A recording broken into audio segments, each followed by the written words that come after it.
A specific learning disability is defined as a disorder in one or more of the basic learning processes involved in understanding or in using spoken or written language that may manifest itself in significant difficulties affecting the ability to listen, speak, read, write, spell, or do mathematics. Associated conditions may include, but are not limited to, dyslexia, dyscalculia, dysgraphia, or developmental aphasia. A specific learning disability does not include learning problems that are primarily the result of a visual, hearing, motor, intellectual, or emotional behavioral disability, limited English proficiency, or environmental, cultural, or economic factors.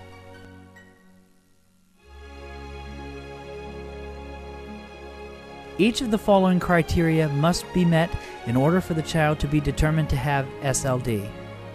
A severe delay in classroom achievement and a significant discrepancy between intellectual ability and academic achievement, and a processing defect that is linked to the delays in classroom achievement and significant discrepancy.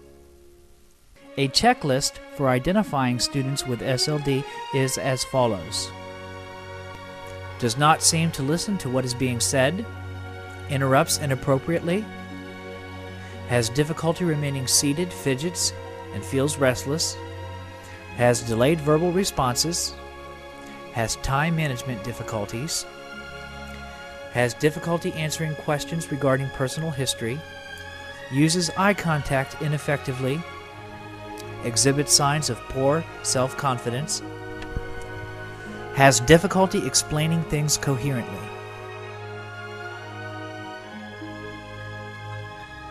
The teacher will need to modify lesson plans to include varied teaching styles, including individual, small and large group, as well as the VAKT method.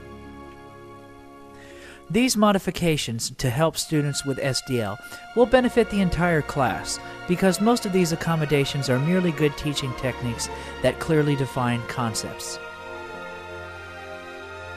With 4 to 6% of all students classified as having SLD in our nation's public schools, every teacher can expect to find students with learning disabilities in the classroom. Success for these students requires a focus on individual achievement, individual progress, and individual learning. Despite obstacles, recent research tells us that we can teach these students how to learn. We can put them into a position to compete.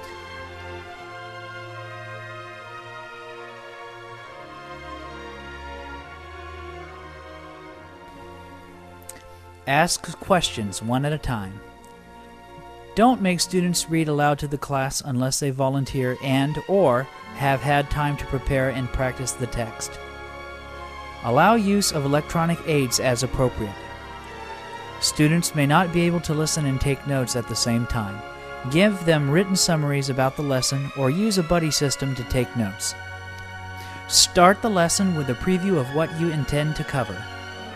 Put it in writing in the corner of the board and check it off as you go along. Organize groups of students to work as cooperative learning groups, helping each other with assignments and etc. Group students together with different skills. Encourage use of computer for presentation of homework tasks and make sure the student knows how to use all facilities that will assist them in presenting good work. Help students define what is the problem, how did it happen, plan a solution, and then stick to the plan. Role-playing is a good way to work through situations and learn through experience. Sit the student with SLD down at the front of the class to minimize distractions. Whether the student is learning in a general education classroom or pulled out into a special education resource setting, be sure that activities are focused on assessing individual students to monitor their progress through the curriculum. Success for the student with learning disabilities requires a focus on individual achievement, individual progress, and individual learning. This requires specific, directed, individualized, intensive remedial instruction of students who are struggling.